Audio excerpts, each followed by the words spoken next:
Halo teman-teman, halo semua. Selamat pagi, siang, sore, malam.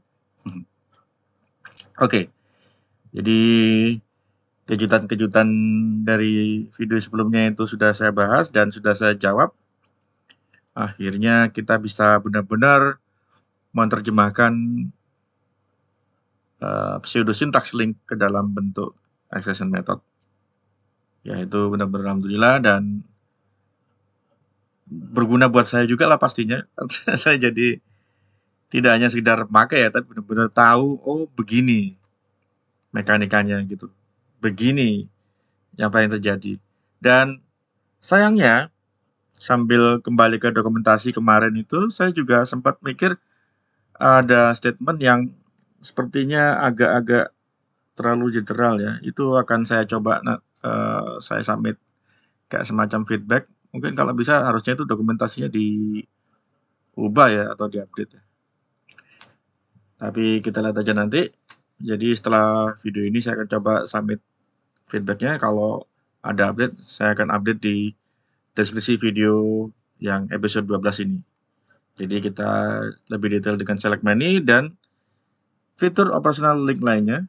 Jadi nggak cuma select, where, order by, group by, tapi juga ada yang kita sudah sama-sama tahu ada group join dan select many. Memang select many ini tidak ada di database ya.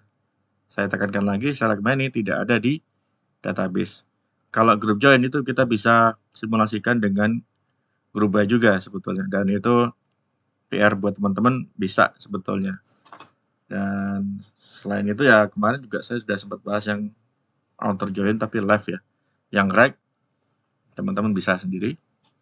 Oke, ini sekarang kita masuk ke episode 12. Nama saya Eran Kusawardono. Dan tentang saya silakan lihat di videonya ini ya. Jadi versi khusus tentang introduction saya. Ini sudah ada banyak yang kasih feedback ya. Cuman ya kalau bisa sih komen di videonya, jangan cuman kayak WA atau LinkedIn inbox.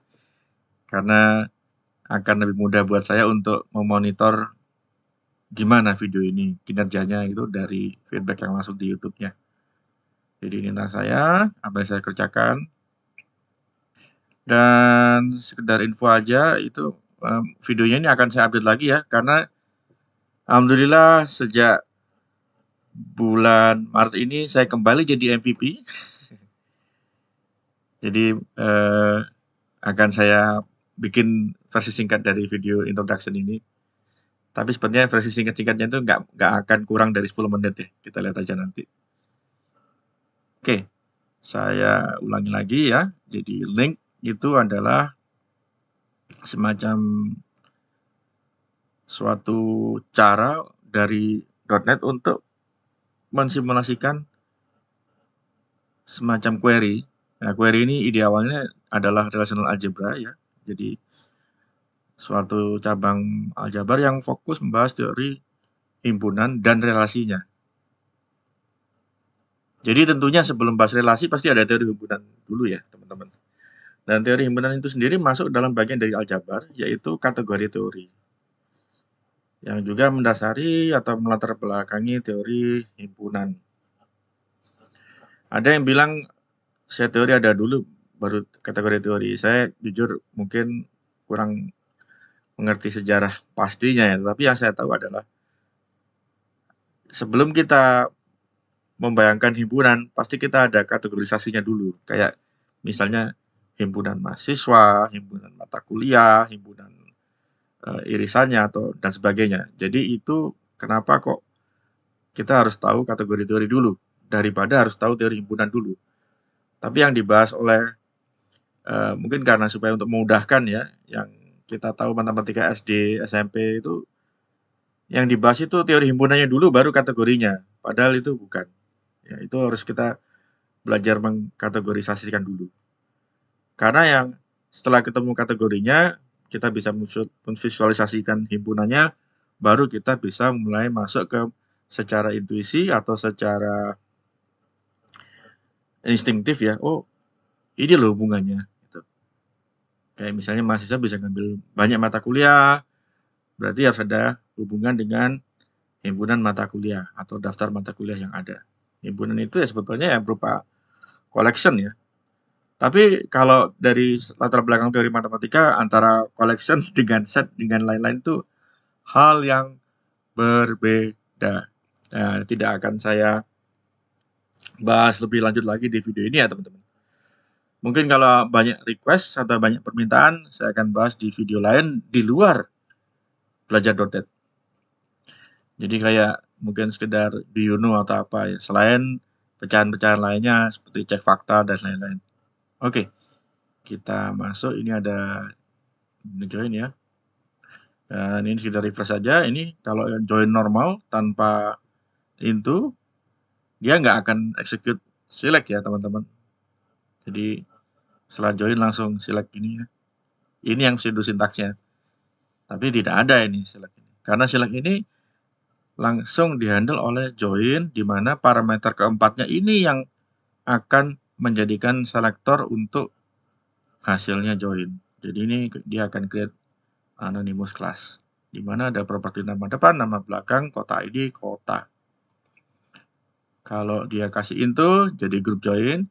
Nah, dan kemarin sudah saya jelaskan tentang kenapa kok jadi select many ya. Alhamdulillah sudah bisa menjelaskan itu. Dan sekarang kita bahas select many lebih detail dari sisi tidak hanya penjelasannya, tetapi dari sisi overload-nya ya teman-teman. Oke, kita ke Visual Studio. Nah, di sini sudah saya siapkan datanya. Jadi ada initialize ya. Tidak hanya yang sebelumnya master kota, ada mahasiswa, dan ini adalah data mata kuliah. Data mata kuliah saja ya. Jadi ada mata kuliahnya, ada ID-nya. Ini yang saya tulis di sini sampel datanya itu adalah mata kuliah yang umum di kalau teman-teman masuk ke ilmu komputer atau teknik informatika. Jadi ada dasar pemrograman berbasis objek, struktur data, matematika diskrit, logika algoritma, pemrograman web, manajemen basis data atau DBMS ya. Kemudian juga ada kalkulus 1, kalkulus 2, dan rekayasa perangkat lunak, teori otomata, kompilasi. Ada universitas yang teori otomatanya dan kompilasi dipisah, ada yang jadiin satu. Kalau menurut saya sih idealnya sih harusnya jadiin satu, ya, karena dua-duanya ini saling berhubungan ya. Tapi kalau kita tidak tahu otomata, kompilasi akan lebih susah. Karena itu yang mungkin kalau teman-teman yang diantara yang lihat video saya tuh sempat masuk ke informatika, ada yang namanya istilahnya itu semacam syntax tree, ya kan? Semacam AST atau bahkan abstract syntax tree seperti itu. Nah, itu ide awalnya dari teori otomata, tentunya dari state machine juga. Dan kompilasi itu yang mendasari, termasuk kalau kita pakai sysap ini, yang kalau dia compile itu bagaimana. Sebetulnya compile itu istilah yang rada-rada rancu ya. Harus diterjemahkan dulu ke dalam kumpulan-kumpulan sintaks yang akhirnya kita ambil simboliknya dalam bentuk tree yang nantinya akan dijadikan lagi. Jadi mulai dari parsing sampai akhirnya bentuknya simbol-simbolnya, jadi intrinya dan sebagainya. Nah, itu tidak akan saya bahas di sini juga ya. Tapi kalau teman-teman mau lihat itu bentuk pastinya open source ya, itu bisa dilihat di source code-nya Roslyn ya teman-teman. Jadi github.com/.net/Roslyn. Oke, nanti linknya akan saya kasih di deskripsinya video ini. Dan itu teman-teman nggak cuma tahu cara compile-nya sysap, tapi di sana juga ada Roslyn itu compiler untuk VB juga, Visual Basic. Dan dua-duanya itu ada hal yang unik ya. Kalau sysap itu cenderung early bind, Visual Basic bisa late bind atau late bound. Nah, teman-teman untuk pembahasan ini nggak ada hubungannya atau mungkin belum saatnya ya. Tapi nanti kita akan ke sana. Oke, ini data-datanya sudah saya siapkan.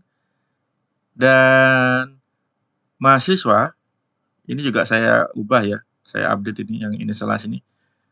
Mahasiswa bisa mengambil banyak mata kuliah, bisa lebih dari satu.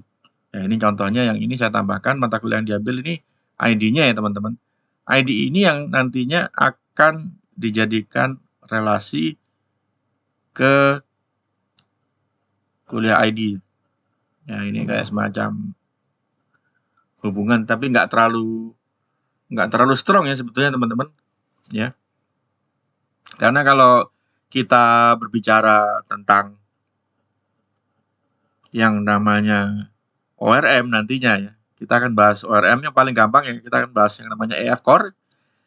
Jadi di dalam mahasiswa ini bukan cuma ID-nya yang kita tangkap, tetapi juga mata kuliahnya ini.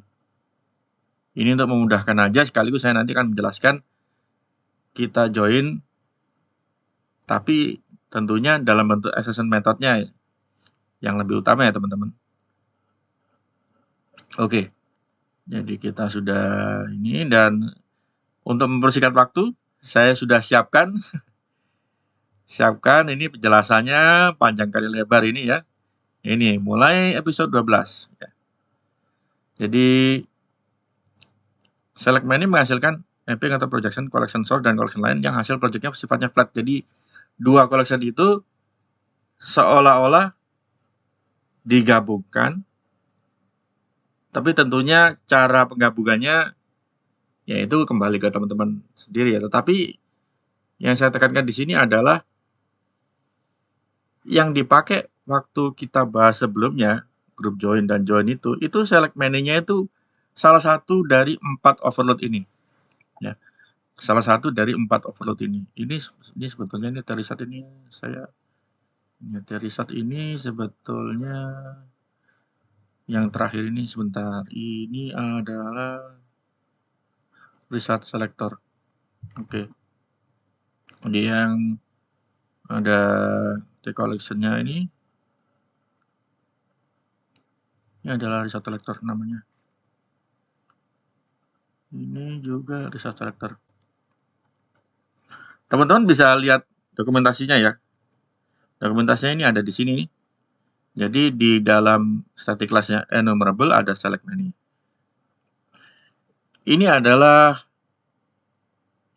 bawaannya link yang paling awal. Jadi tidak ada hubungannya dengan EF dan sebagainya. Ini adalah enumerable SelectMany. Enumerable SelectMany ini ada 4 overload ya. Sudah saya tuliskan juga di sini. Dan yang dipakai sebelumnya itu yang bentuk pertama. Bentuk yang lumayan rada kompleks ya teman-teman.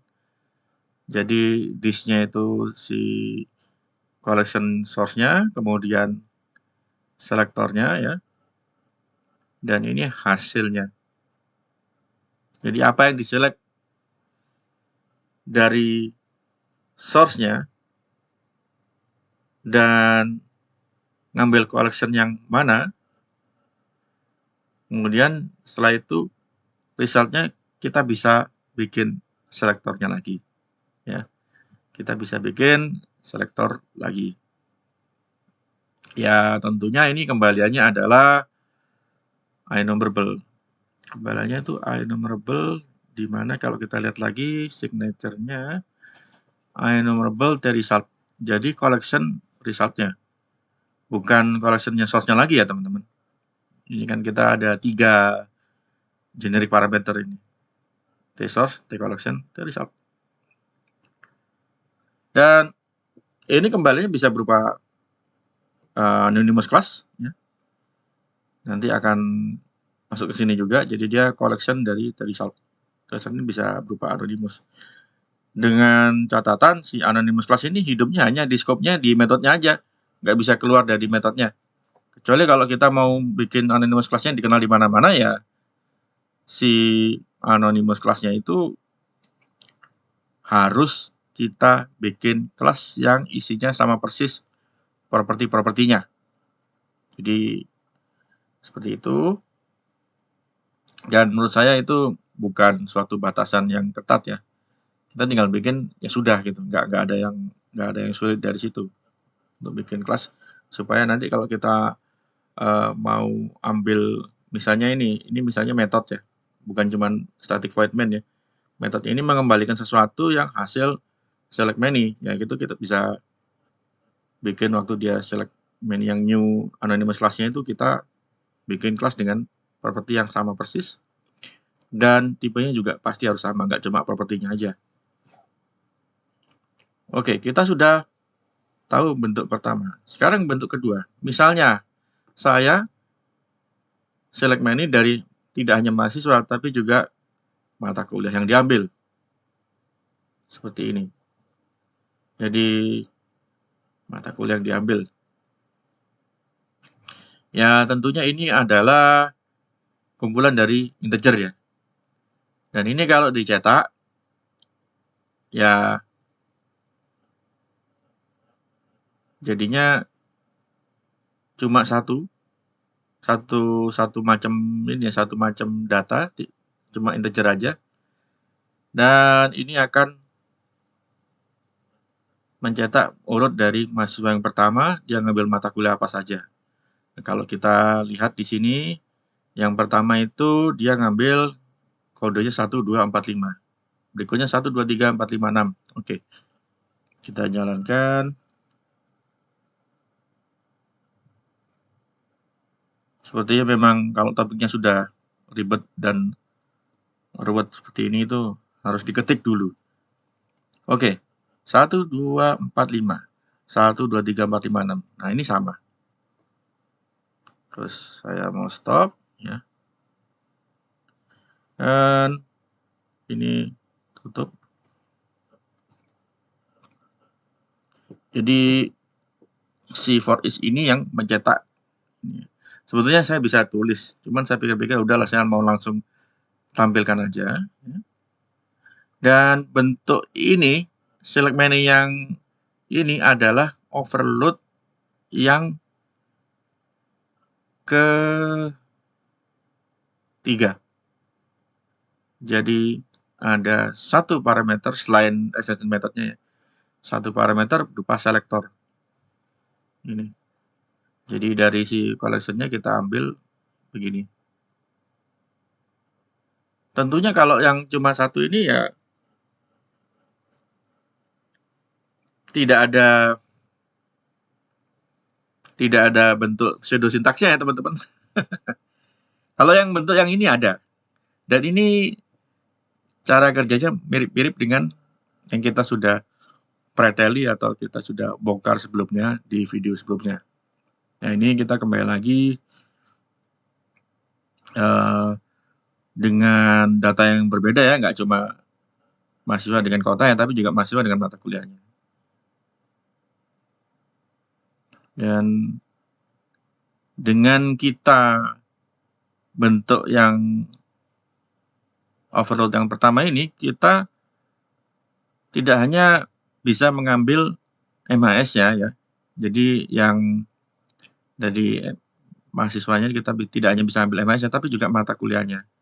Dan kita bisa combine jadi suatu kumpulan yang flat, di mana ini ada mahasiswa, nama depan, belakang, dan mata kuliahnya. Oke. Kita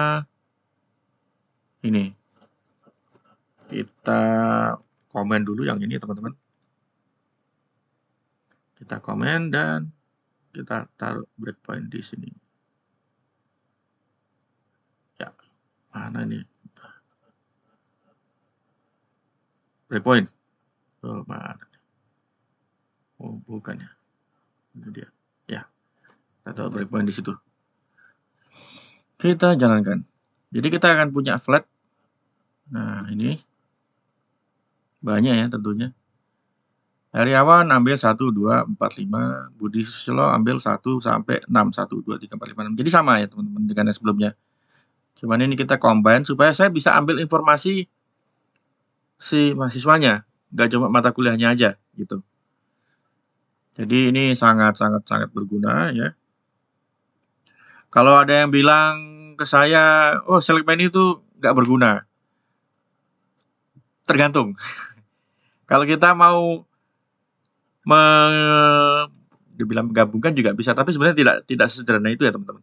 Kalau kita mau ngambil dari dua data kumpulan itu, ada yang bisa kita gabungkan, yang kita gabungkan, dengan catatan kita tujuannya untuk mendapatkan data yang sudah bukan normalisasi ya, dan tidak ada hierarkinya. Kalau ini kan kalau misalnya kita anggap ini suatu database, jadi ada nama, mata kuliah, ini kayak flat semua ya, rata gitu ya, nggak ada relasinya lagi sudah ini.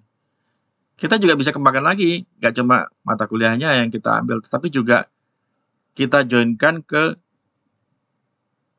daftar mata kuliah dan kita ambil select menu-nya juga bisa. Oke, kita stop dulu. Dan contohnya seperti ini. Tentunya di join dulu. Join yang saya lakukan adalah ya, saya select MAS-nya di mana itu saya buat dua properti. Yang pertama itu MAS-nya itu sendiri ya. Kedua adalah data mata kuliahnya yang diambil. Data mata kuliah yang diambil itu adalah join dari mata kuliah yang diambil ke mata kuliahnya. Tapi notasi yang kita sudah seringkali lihat adalah parent-nya di-join dengan child-nya. Parent-nya ya, ini di-join dengan child-nya. Child-nya otomatis adalah properti dari kumpulan mata kuliah yang diambil. Jadi parameter berikutnya ini ya, MAS ini. Dan on-nya MST Matkul, MST Matkul kuliah ID. Ini ada MAS Matkul ID, itu dia langsung ambil ID-nya lah pastinya. Langsung ambil ID-nya dari yang ini ya teman-teman. Kemudian selektornya untuk result-nya adalah ini. Jadi ada anonymous class yang menampilkan nama mata kuliahnya dan join-nya yang ID-nya seperti ini. Sebetulnya ini bisa kita kembangkan lagi ya teman-teman. Jadi yang MST Matkul ini bisa berisikan kayak misalnya berapa SKS-nya. Karena mata kuliah yang kita lihat itu kan data-datanya nggak cuma itu ya teman-teman. Kalau kita ini ada SKS-nya berapa, ya kan mungkin ada tambahan-tambahan lain kayak misalnya apakah itu termasuk ujian negara atau tidak, seperti itu ya. Terutama kalau universitas-universitas yang swasta. Biasanya itu pasti ada ujian negaranya. Oke, kita kembali lagi.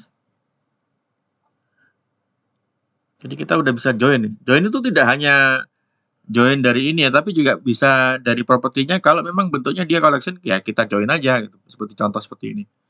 Itu kenapa saya bilang kita mau kayak bantuan join secara langsung dari propertinya. Oke. Kemudian kita tampilkan. Nah,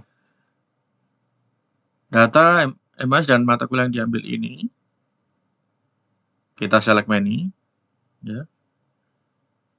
Perhatikan ya, ini waktu kita select menu ini adalah kita gabungkan yang ini mata kuliah yang diambil dengan si MAS-nya ya. Jadi ada matkul join ini mata kuliah yang diambil ya sebagai dasar untuk collection yang keduanya. Collection pertamanya ini, dan ini tipenya adalah enumerable A accent, di mana A accent adalah properti yang ada mahasiswa dan daftar mata kuliah diambil. Dan ini yang dalam bentuk list ya teman-teman, list B, di mana B-nya, di mana B-nya itu adalah string nama mata kuliah dan ID-nya. Ya, di mana B ini adalah tipenya ini. Ya, sekali lagi ini kita bisa jadikan ini berupa kelas yang sudah bukan anonimus lagi bisa. Untuk kasus ini saya tetap karena dia scope-nya di sini ya tidak saya bikin kelas lagi. Oke, kita lihat ini anonymous kelasnya seperti ini. Nama sama dengan gabungan dari nama depan nama belakang ya pakai string interpolation. Kemudian mata kuliah di join. Ini kenapa akhirnya bisa kita tampilkan seperti ini. Sebetulnya kita bisa nggak perlu ditampung dulu ya. Nggak perlu ditampung dulu, terus langsung misalnya setelah select ini, dot select many juga bisa. Dan akhirnya tidak ada lagi bentuk select-nya. Dan ini kalau dibikin pseudo syntax menurut saya lebih ribet ya. Dan lebih mudah buat kita untuk membayangkan logikanya karena ini saya pisah-pisah dulu. Saya bikin dulu join-nya sampai benar, baru kita mau bikin select many-nya. Jadi kesimpulannya, data yang di atas ini kita juga bisa tuliskan seperti ini. Kita gabungin gitu misalnya. Saya var, kita bikin verbose-nya ya. Bisa begini teman-teman. List ini, ya. Sabar ya, ini sudah mulai bikin pusing kepala mungkin teman-teman. Kita ini dot select many ya. Nah, select many-nya ini tinggal kopas ini aja. Dan ini hasilnya akan tetap sama. Kalau yang ini flat verbose, yang itu flatnya yang ini, supaya nggak bikin bingung, ini saya taruh di bawahnya ya. Di bawahnya yang dia nampilin yang flat biasa. Dan kita bisa tinggal coba saja yang di atas ini. Tapi tentunya nama koleksinya kita ganti ya teman-teman. Ini ganti yang flat ke verbose. Tetap sama karena saya nggak ganti itemnya atau yang tiap-tiap elemennya. Oke, kita jalankan. Untuk menandainya mungkin di sini kita kasih console writeline ya. Yang perlu kita garis bawahi di sini adalah saya di sini tidak pakai group join karena saya tidak perlu into.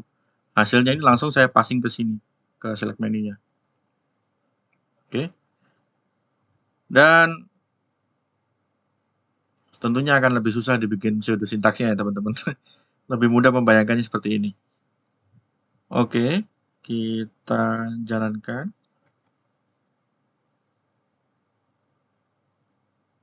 Nah, ini data yang sebelumnya ini.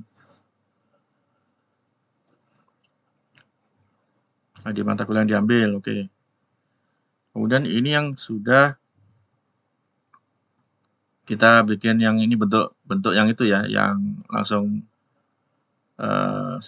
selektornya ini. Dan karena dia array atau collection integer ya, makanya dia bentuknya seperti ini. Tidak saya for each lagi. Kemudian ini kita flatten, ya. Dan ini yang kita verbose. Sama kan teman-teman? 1, 2, 3, 4. 1, 2, 3, 4. Jadi pendekatannya kalau kita ada kebutuhan untuk seperti ini, ya, ambil data yang dibikin tidak normalize ya, yang flat, tentunya ini akan mempercepat akses ya teman-teman, daripada kita query lagi gitu. Karena kalau kita punya semacam, bayangin ada tabel yang isinya sudah data-data yang sudah tidak dinormalisasikan ya, kita tinggal query aja. Ini kan hasilnya kan nggak ada join-join lagi kan, kita tinggal ambil ya, joinnya sudah kita proses di sini. Dan dalam kenyataannya hasilnya ini bisa dimasukkan ke dalam temporary table kalau kita pakai database ya. Tapi kalau in memory ya sudah langsung aja kita tinggal manfaatkan seperti ini atau si variabelnya tinggal dilempar-lempar aja gitu. Jadikan parameter boleh atau nanti kayak semacam variabel yang scope-nya itu either dia mungkin internal atau public terserah. Tapi hati-hati karena ini collection ya. Jadi ada kemungkinan selama si kelas itu masih nyala, dia pasti akan makan memori. Tapi itu concern yang kita bisa bahas di video lainnya. Jadi oke, kita sudah bahas yang namanya select many dan kita sudah contohkan di sini. Lebih mudah kan teman-teman membayangkan dari sisi extension methodnya langsung ya. Dan ini pasti debugnya lebih mudah. Karena kita bentuk ini dulu, kita pastikan sampai benar ya. Dan ini adalah contoh dari kita bikin suatu collection di mana collection itu kita join dengan salah satu properti di collection itu sendiri. Jadi ini sangat possible ya, atau bisa gitu. Jadi joinnya seperti ini. Nah, kita kalau mau tambahkan lagi misalnya default NFT juga boleh ya. Jadi itu nggak ada masalah. Dan kita sudah demokan ini select many. Tentunya selain select where, order by, group by, order by descending, order by then by,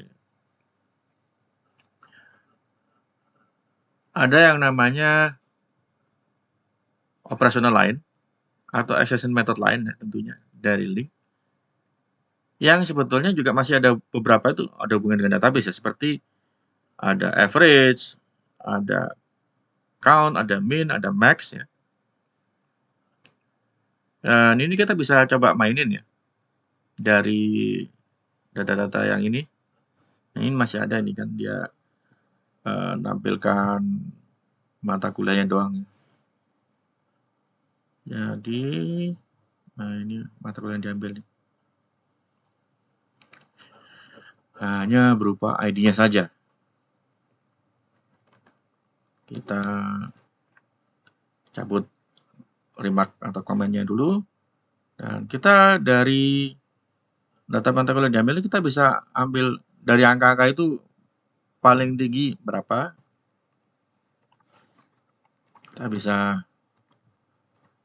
Kita coba langsung aja ya, maksimal kode atau apa ini, mata kuliah ID atau maksimal kode mata kuliah.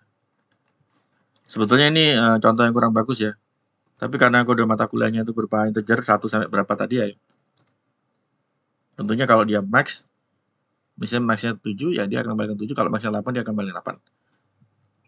Jadi kita akan ambil dari data mata kuliah. Karena dia tipenya sudah integer. Dan ini kita tinggal panggil aja max. Dan ini akan ngambil yang terbesarnya, ini ada ngambil yang terkecilnya. Sama dengan database. Kemudian kalau kita mau bikin average,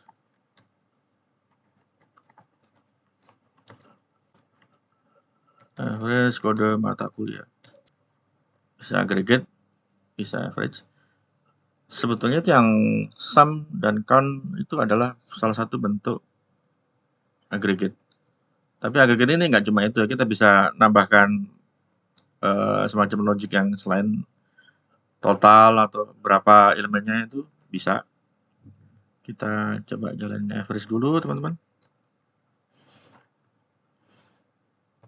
Oke. Dan kita debug. Nggak usah ditampilin, harusnya bisa. Oke, maksimumnya itu 7, minimumnya 1. Ini average-nya adalah 3,8 karena dia 1 sampai 7 bagi 7 hasilnya ini ya. 3,8. Oke. Ini saya debug dulu. Kemudian yang berhubungan erat dengan database adalah distinct. Ya. Adalah distinct. Misalnya kita mau ambil distinct kotanya dari mahasiswa yang bisa di kota mana-mana gitu ya. Oke. Kita ambil yang jangan auto join, jadi itu semuanya pasti tampilin. Karena yang kosong dia juga akan tetap tampilkan. Oke, kita ambil contoh yang join ini. Join yang sederhana dulu ya teman-teman. Kita pakai join. Dan join yang ini perlu saya tekankan lagi ya, join yang ini itu tidak akan menambahkan select. Karena ini sudah ada selektornya. Cuman ini contoh grup join ya. Kita lihat join lagi. Nah, ini dia. Yang join yang ini. Kita uncomment dulu, teman-teman. Nah, join yang ini kita bisa olah. Jadi kan kota ini kan bisa berulang ya. Bagaimana kalau kita mau distinct si mahasiswa ini di kota mana aja gitu ya. Jadi kita akan coba var data join ini ya. Var data join ini berarti var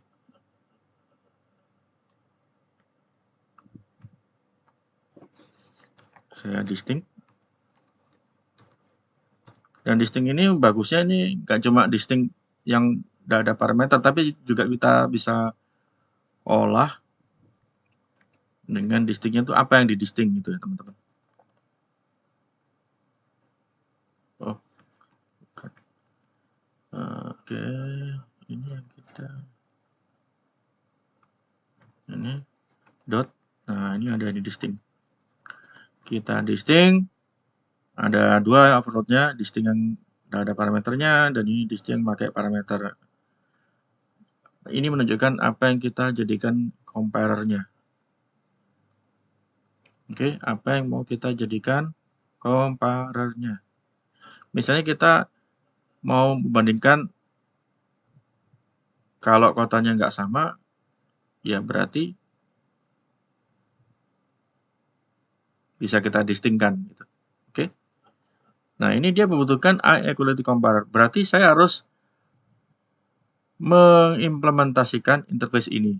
Jika saya kalau saya mau menambahkan logic yang lebih lanjut untuk membandingkan, saya mau cari distinct kotanya. Distinct bukan, ya pasti mahasiswanya bisa kita di sini juga, tapi saya mau cari mahasiswanya tinggal di kota mana aja. Gitu. Jadi kita bisa bikin inequality comparernya. Oke, kita bikin comparernya di sini add class ya. Kita kasih nama aja comparer di ini equality ya. Equality comparer mungkin lebih bagus lagi namanya equality comparer.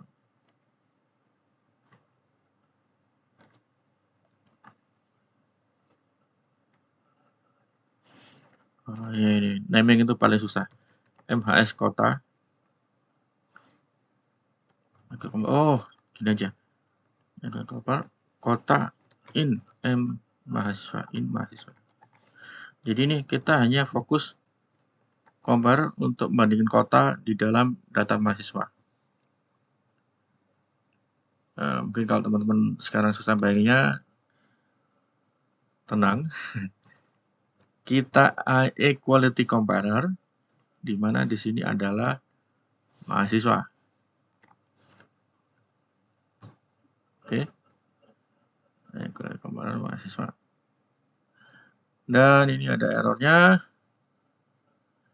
Kita disuruh implement. Oke, kita implement. Kita kasih nama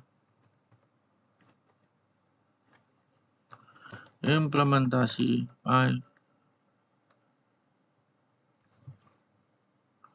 equality comparer untuk distinct kota yang ada pada collection mahasiswa. Nah, ini ada semacam implementasinya. Jadi ada get equals, ya. Ini public bool equals. Kalau dia sama, dia kembalinya true. Kalau dia nggak sama, dia false. Oke. Jadi dia bandingkan mahasiswa dengan mahasiswa X dengan Y. Oke. Kalau kita lihat di ini implementasinya si inequality comparer ini, dan dua-duanya memang nullable ya by default. Cuman ini ada satu yang menarik, disallow null. Jadi ini memaksa compiler untuk selalu ngecek code-code yang manggil getHardCode ini parameternya tidak boleh null, parameternya si OBJ-nya ini. Menarik. Ya, akan saya bahas di video setelah ini. Tidak di sini, teman-teman. Karena itu terkait dengan infrastruktur yang menjelaskan nullability sejak .NET 6 kalau nggak salah. Oke. Ini ada signature-nya juga ada hal yang menarik ya. Inequality compare in. Kalau ini berarti dia kontravarian. T-nya, parameternya ya. Di mana T itu allow ref struct. Jadi dia bisa berisikan value type, tapi value type-nya bisa diisikan sesuatu yang berupa referential. Kita tahu kalau struct atau value type itu tidak bisa nullable, tidak boleh ya. Dan itu kita bisa paksa supaya dia nullable. Tentunya jadinya itu si struct-nya itu bisa juga ditreatment sebagai referential. Kalau sejak berapa ini? 2007 kalau salah ini. Ya kita juga akan bahas di video selanjutnya ya. Ini adalah constraint atau semacam pembatasan.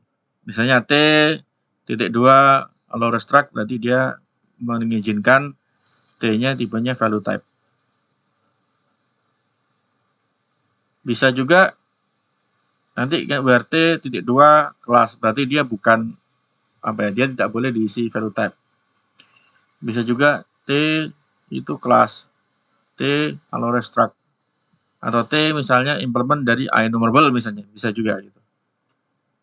Oke. Jadi kita membatasi inheritance-nya atau struktur turunannya itu, hierarkinya itu seberapa jauh ini generiknya. Kita kembali lagi ke yang tadi ini. Ya. Nah ini defaultnya memang true not implemented ya, kalau kita pilih tadi itu implement interface. Kita coba bandingkan kotanya saja ya teman-teman. Ini kita hapus dulu yang true-nya ini. Dan tentunya alangkah baiknya kalau result-nya ini kita definisikan dulu. Equality result ya. Equality result sama dengan saya kita isi false. Return equality result. Ini hanya untuk memudahkan debug ya teman-teman. Dan di sini kita mulai bandingkan if x dot kota ID ya tentunya tidak sama dengan y. Kalau ini sama dengan aja y dot kota ID. Kalau dia sama, ini ada. Oh, ini karena ini nullable ya. Oke. Value ya, berarti ya. X dot. Apa ini udah langsung bisa kok. Oh, I see. Ini berarti maybe null. Oke. Jadi harus dicek dulu ya teman-teman. Kita tambahkan satu kondisi lagi. S sama dengan null ya. Dan Y tidak sama dengan null. Jadi null checknya harus dilakukan dulu. Baru kita bandingkan kalau dia sudah nggak nol seperti ini. Ini yang taruh di paling belakang ya teman-teman. Kalau ini taruh sembarangan ordernya ya akan keliru. Jadi PR teman-teman silahkan coba. Nah ini baru kita quality resultnya sama dengan true. Kemudian dia akan return equality result. Ini get records ini penting juga ini sebetulnya, tapi ya kita lihat aja get hash code ya. Return obj dot get hash code. Kita bisa tinggal return hash code-nya si parameter ini. Nah, kita sudah define ini ya teman-teman, quality compare mahasiswa. Kita ceplokkan ke dalam ini distinct ya. Ini kita lihat overload yang kedua, comparer. Langsung aja kita bisa begini. Seru ini. Jadi kita harus bikin kelas yang sesuai dengan yang definition yang terdefine di sini ya teman-teman.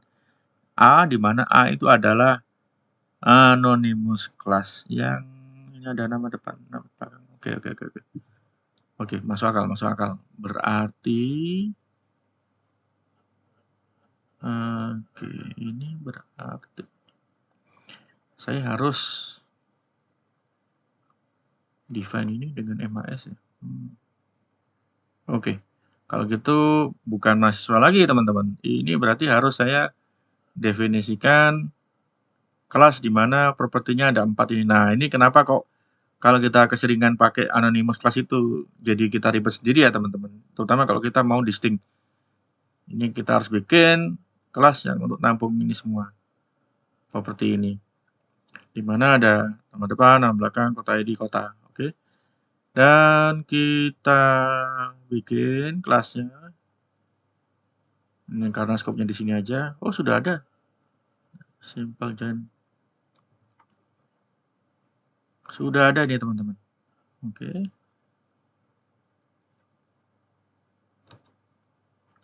Nah, tetap sama ya. Sekarang kita pakai kelasnya dan otomatis harus rubah ini. Ini bukan ini loh, bukan mahasiswa lagi. Saya rename. Jadi yang kita compare-nya itu yang kelas bentukannya untuk nampung 4 properti tadi itu. Ya. Dan enter. Namanya ini harusnya berubah. Oke, kontain simple ini. Dan ini juga begini. Ya. Oke, ini tidak bisa. Oke, jadi kelas itu harus saya ceplokkan juga ya, sepertinya teman-teman. Biar dikenal sama si compilernya. Oke. Jadi ini namanya POCO, Plain Old CLR Object. Cuma untuk nampung-nampung. Dia harusnya tidak ada metode-metode yang aneh-aneh. Tipenya hanya untuk nampung propertinya saja. Kita add class. Ini. Ya. Terus yang tadi itu ini juga propertinya.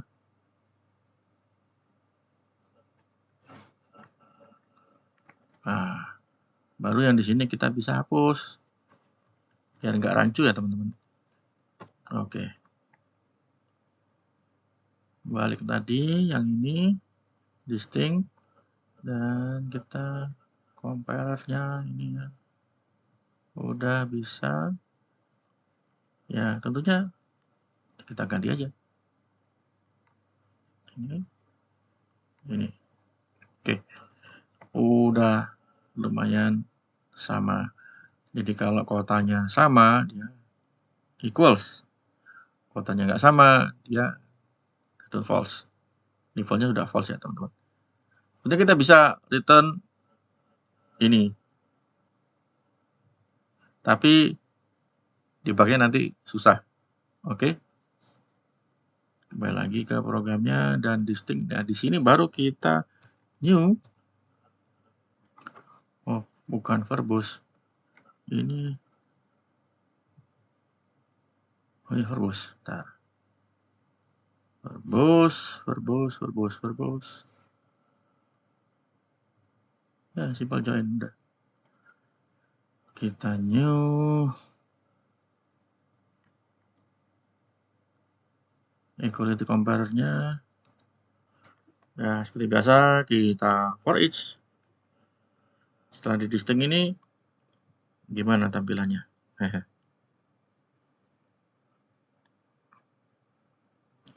For each item yang ada di distinct ini. Ya.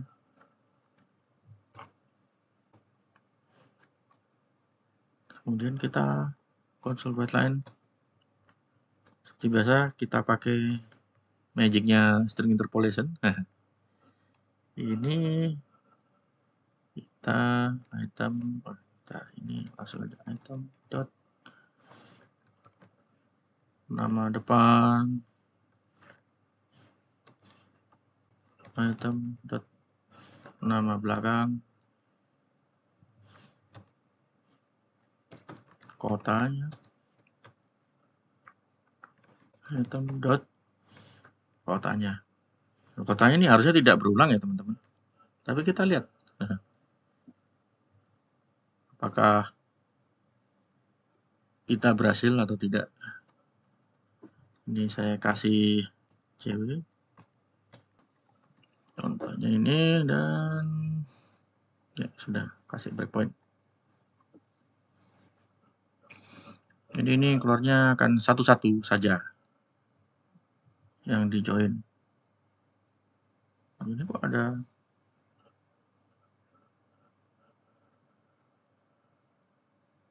ini kok nggak refresh ya? Sebentar. Harusnya ini distingnya ini. Oke, kita lihat. Oh. Oke, sudah. Distingnya ini kita ini ya, Enable Visualizer ini. Lumayan ini. Sejak 2022 tampilannya lebih seru, lebih keren. Oke. Nah, ini berarti saya masih ada yang salah nih, teman-teman. Karena seharusnya ini ya.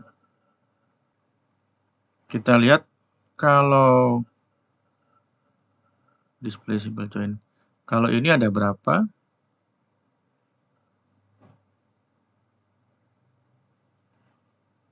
Ada 10 juga. Itu ada 10 juga.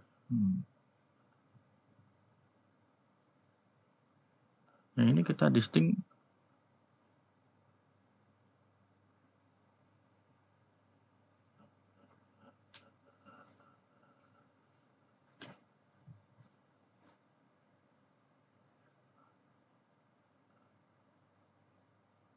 Kita distinct.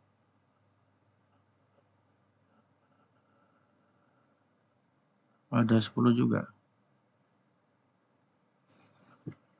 Nah, ini dia. Menarik. Oke. Mungkin saya ada kurang. Memang kalau kita mau benar-benar bikin compare sendiri itu ya memang tidak boleh sembarangan. Kita lihat.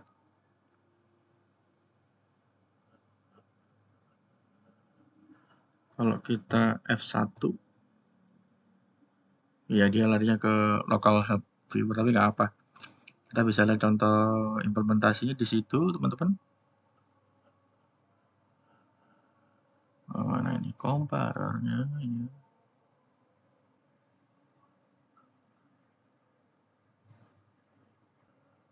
We recommend that you derive from equality compare T. Oke.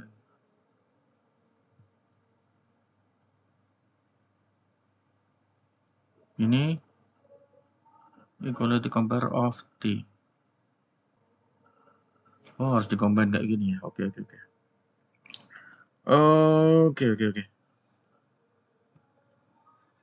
harus di-combine begitu juga. Oke. Ini berarti logika yang ini sudah sama ya harusnya. Tapi kita bisa coba.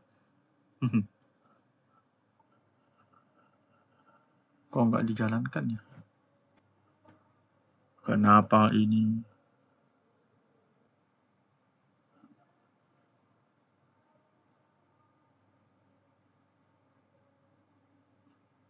Ya ini nggak dijalankan ya.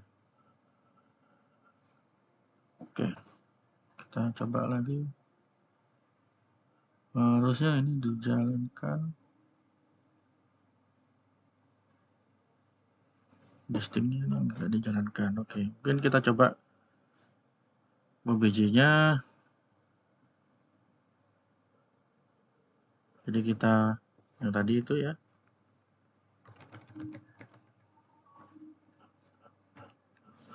Dot. Oh, kotanya. Jadi ini akan dianggap sama terus ya. Kita skut. Ya. Kita lihat.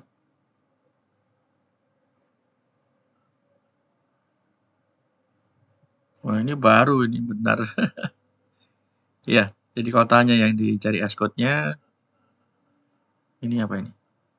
X-nya Surabaya.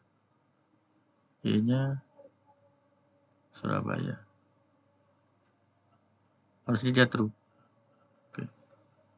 Dia true. Ya, ini dia true. Ini kita disable dulu. Dia akan go through semuanya ya. Ini. Dan kita lihat tinggal berapa ini collection-nya. Nah, ya. Jadi kita Jakarta Selatan, Surabaya, Bandung.